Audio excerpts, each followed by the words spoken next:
Yeah, I'm sorry if anybody's still here. I had to go back. I was skipping a chapter because I knew I had studied 42. But anyway, if y'all come back, I'll be glad.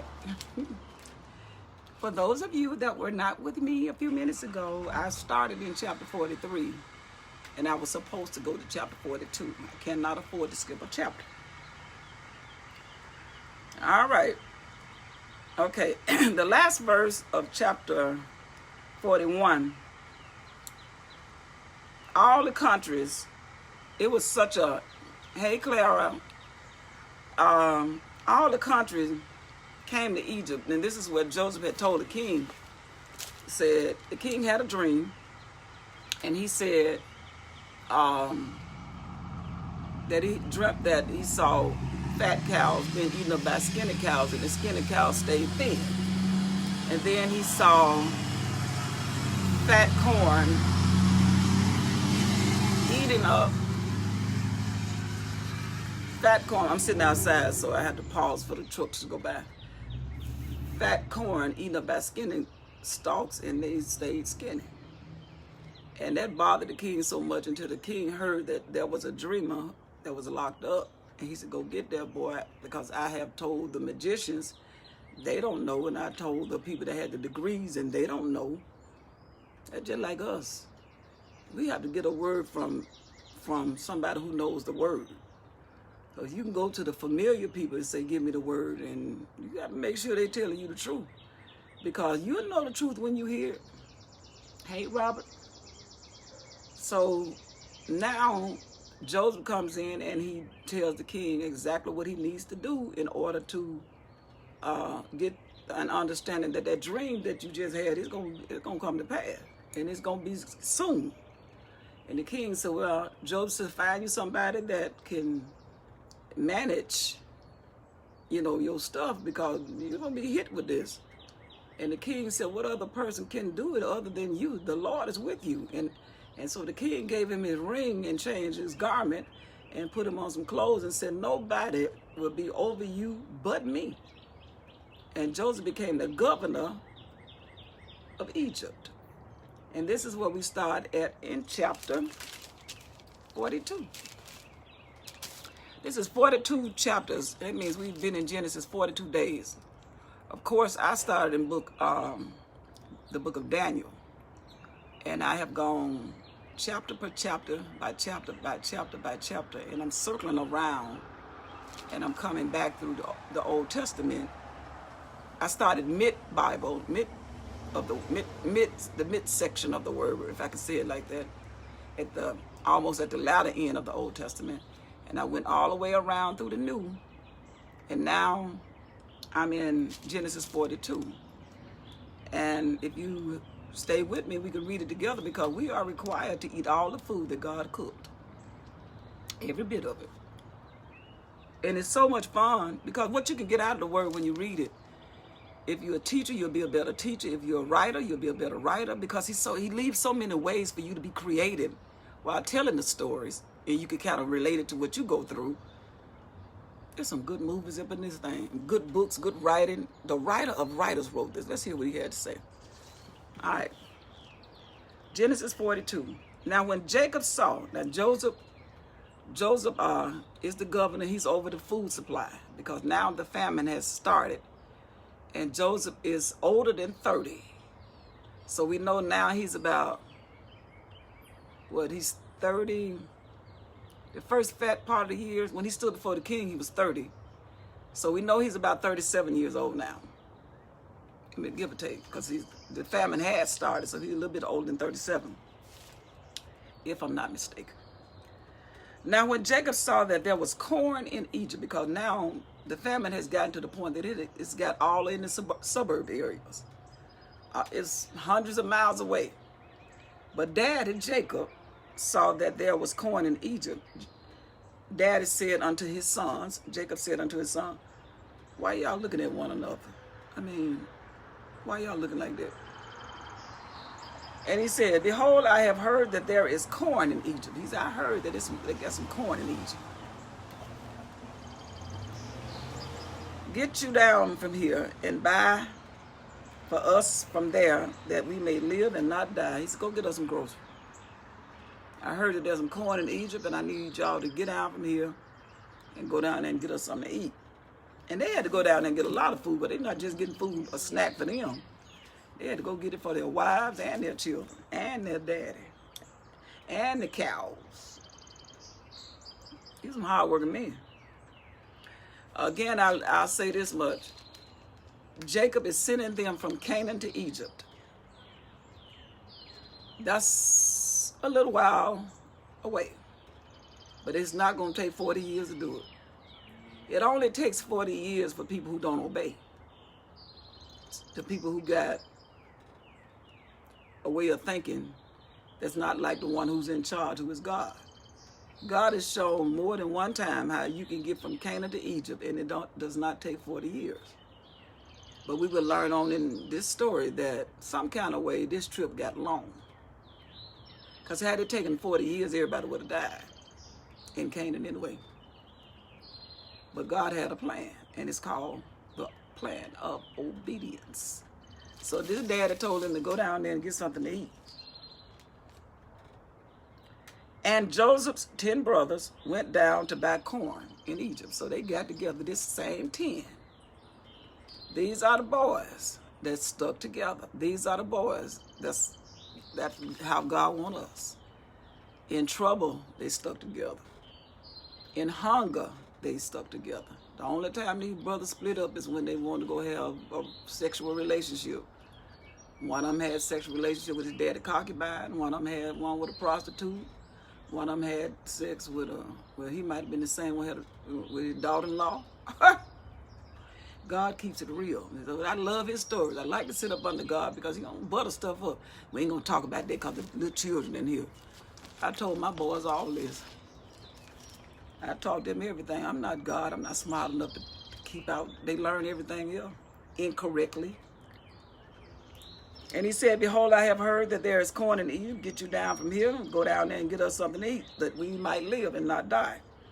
And Joseph's 10 brothers went down to buy corn in Egypt. Joseph's dream that he had at 17 is coming to pass. Well, he was somewhere around 17. But Benjamin, Joseph's brother, Jacob said, you're not going anywhere.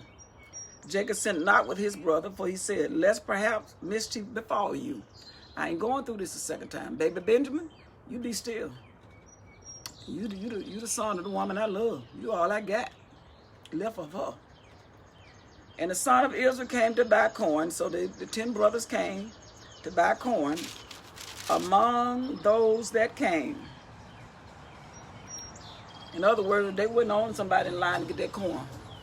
They were among those that came. For the famine was in the land of Canaan. Other folk from the city of Canaan or the land of Canaan came. And Joseph was the governor over the land, and he was that sold to all the people of the land. Joseph was the governor, but he was at work. He wasn't just standing on TV making messages. He must have did a good job because we reading about it. Very organized. He was not standing on TV trying to tell another man I'll be better than you if you elect me. How they put each other down in mudslinging. Joseph was the governor, but he was also a man that had a job that we saw him at work. And Joseph's brothers came and bowed down themselves before him with their faces to the earth. And Joseph saw his brother, and Joseph recognized them. And he knew them, but made himself strange unto them, and spake roughly unto them. And he said unto them, where y'all coming from? And they said, from the land that came to buy food. What? Where y'all coming from? From the land that came to buy some food. And Joseph knew his brother, but they didn't know him. Oh, don't that sound like God? I know you, but you don't know me. That's what Jesus said. He said, you knocking at that door, them 5 foolish. He said, open unto us. Jesus said, I don't know you. But they said, but we know you. Anyway, same story. We got to know him as well as he has, but more importantly, or equally, he must know us. But what is the word saying? You have to go to class to get to know me. You got to stay in my word to get to know me. And if I don't see you in class, we don't know each other. You don't know me. I definitely don't know you. I mean, I know you, but you don't know me. And that's where the gap is. And Joseph knew his brothers, but they knew him not.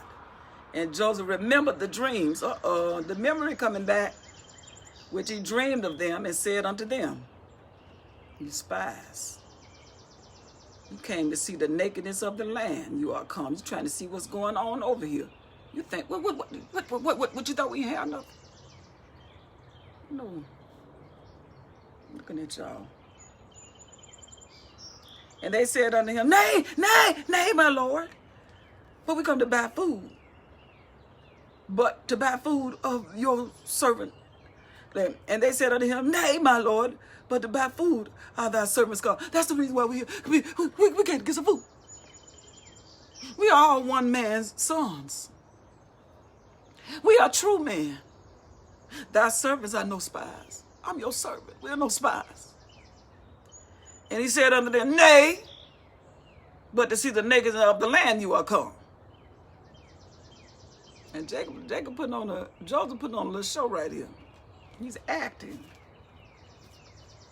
And they said, thy servant are 12 brothers. What you said, Joseph said? I said, thy servants are 12 brothers. The son of one man. We got the same daddy. In the land of Canaan. And behold, the youngest is this day with our father, and one is not. It was 12 of us. 10 of us here. And the baby boy with the daddy, and one is not. One. That's all I can say. One is not. And Joseph said unto them, that is, and Joseph said unto them, that is it that I spake unto you? Did not just say that y'all spies.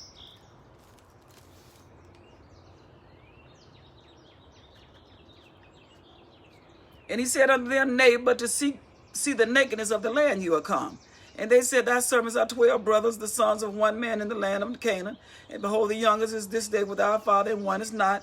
And Joseph said unto them, that is it that I spake unto you, saying you are spies. I know what I said. I said, you spies.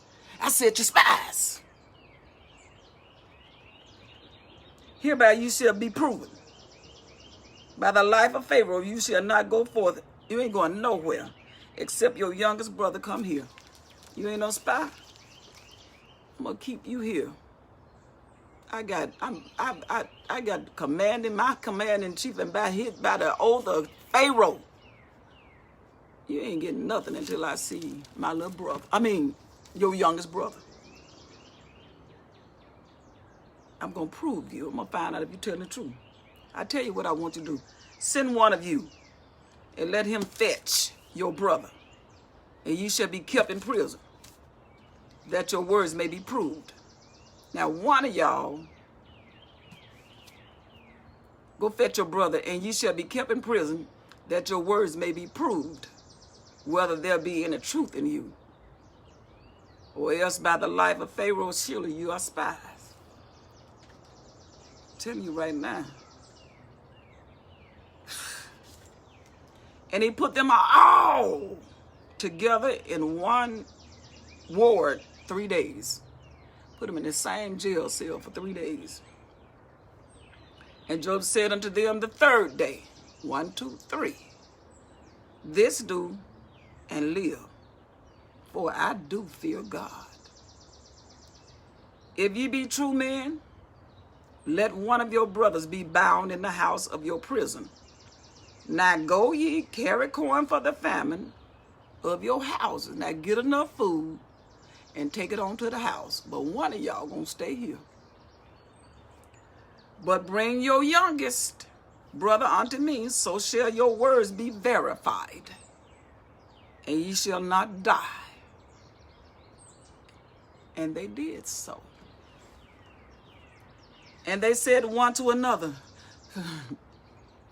we are very guilty concerning our brother, and that we saw the anguish of his soul when he besought us, and we would not hear. Therefore, if this distress come upon us, I told y'all, we never should have did Joseph like that. We never should have done it. And here, look at this stuff coming back to haunt us. And Reuben answered them, spake I not unto you and told y'all not to do that boy like that? Did I tell y'all not to do him like that? For all these years, these boys had a conscience to say they did something, but they could never get it out of their mind. Every time something happened, they thought about what they had did to an innocent man, a young man. And Reuben answered them, saying, spake unto you, saying, do not sin against the child. And you wouldn't listen. You would not hear.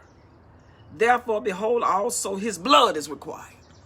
We know how God works. We know what happens when we don't do the right thing. We know that if we sow it, we got to reap it. Now that boy blood is required. Reuben said, I tried to tell y'all, oh, but they stuck together. They kept that lie. But they didn't know the truth is seeping out.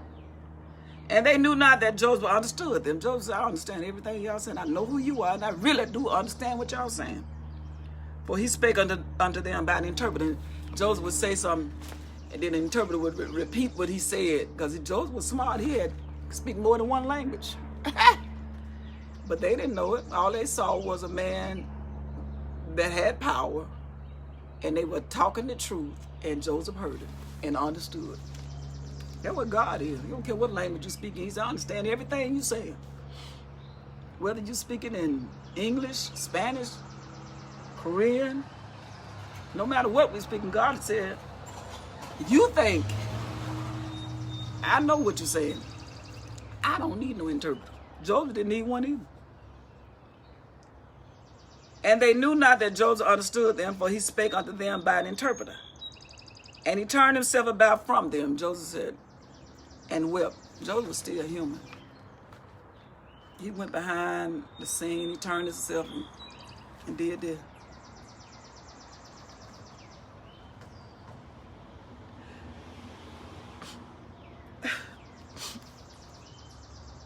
He was so glad to see his brothers. And he turned himself about them and wept, and returned to them and communed with them, and took from them, give me Simeon, and bound him before their eyes. Joseph was acting good. But this is what happened. God told him, telling us like it was. Then Joseph commanded to fill their sacks with corn, put some corn in there, and to restore every man's money into his sack, and put their money back in there. And to give them provision for the way, and give them something they can eat on the way. And thus did he unto them. Give them all their money back, give them all the food they need, and then give them some snack on, so they don't have to open these big old packs. And they laddered their asses with the corn and departed there.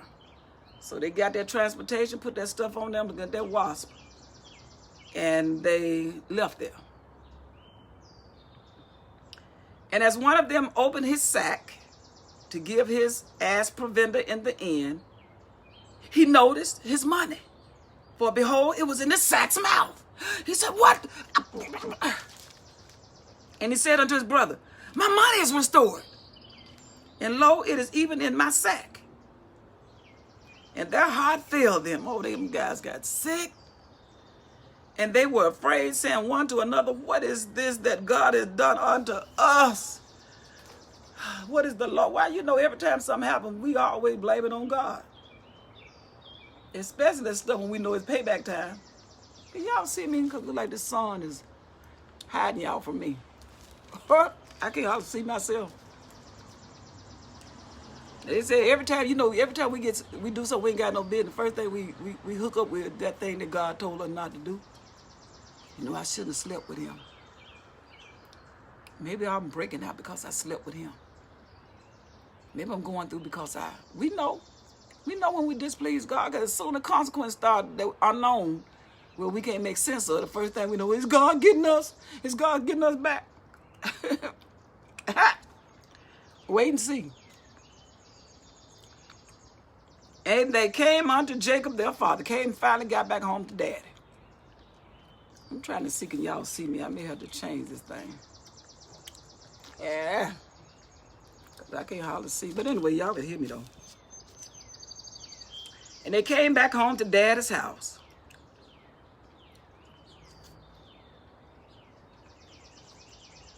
And to the land of Canaan, and told him all that befell unto them, saying they wasn't lying, none, they telling the truth. The man who is the Lord of the land spake roughly unto us, and took us for spies of the country.